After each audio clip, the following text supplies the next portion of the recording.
안녕하세요. 지난 영상에 이어서 오늘도 위탁 판매에 대해서 더 이야기를 이어가 볼까 하는데요. 위탁 판매의 현실, 이렇게 해서는 망할 수밖에 없습니다. 자, 위탁 판매라고 하면 누구는 해도 된다, 누구는 하면 안 된다. 정말 말들이 많은데요.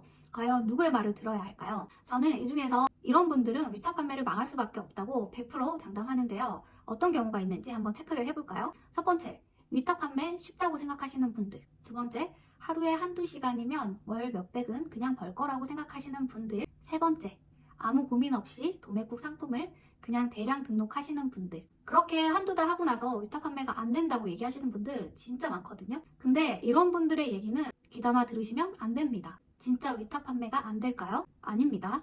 현재도 많은 사람들이 위탁 판매로 돈을 많이 벌고 있어요. 저 역시 매출의 90% 이상이 위탁 판매로 매출을 내고 있습니다. 위탁 판매라고 해서 다 같은 위탁 판매가 아니에요. 위탁 상품 하나를 내 스토어에 올리더라도 최소한의 노력이 들어가야 해요.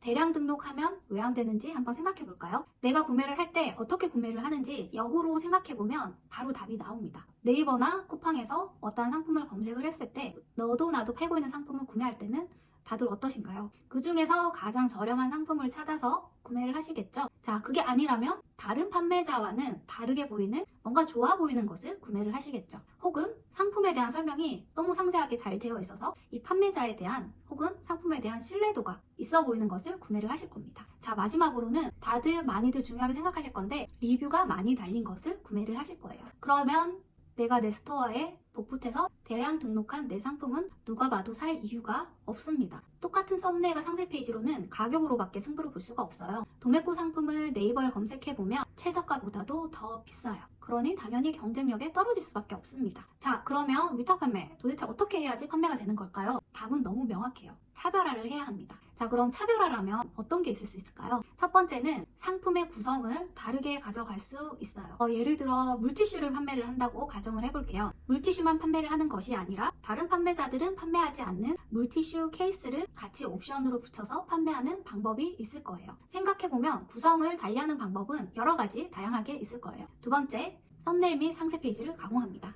도매처에서 주는 썸네일과 상세 페이지를 그대로 사용하게 될 경우 대다수의 판매자분들이 이런 얘기를 합니다. 네이버에서는 카탈로그에 묶여요. 쿠팡에서는 아이템 위너에 묶여요. 묶이게 되면 최저가 순으로 노출이 되기 때문에 저희 스토어에서는 판매가 이루어지지 않겠죠. 최소한의 썸네일과 상세 페이지를 가공해서 올려주는 방법이 있습니다. 자, 세 번째는 네 상품처럼 썸네일과 상세 페이지를 모두 제작을 하는 겁니다. 제일 많이 사용하고 있는 방법이고요. 도매처의 상품과 내 제품은 아예 비교가 될 수 없게 나만의 방법으로 구매자를 설득을 하는 거예요. 여기에서 판매하는 스킬과 사진 촬영하는 방법, 그리고 상세 페이지 만드는 방법들이 날이 가면 갈수록 상품 하나하나를 등록하면 할수록 점점 더 업그레이드 될 겁니다. 그렇게 되면서 저희 판매 실력이 늘어나게 되는 거고요. 도매처에서 아예 비교할 수 없게 나만의 방법으로 구매자를 설득하는 연습을 반드시 하셔야 합니다. 자, 위탁 판매 절대 쉽지 않습니다. 그리고 실패한 사람들의 말은 듣지 마세요. 위탁 판매로 잘 팔고 있는 상위 판매자들을 분석해보면 반드시 분명히 답을 찾으실 겁니다. 오늘도 제 이야기가 조금이라도 도움이 되셨으면 좋겠고요.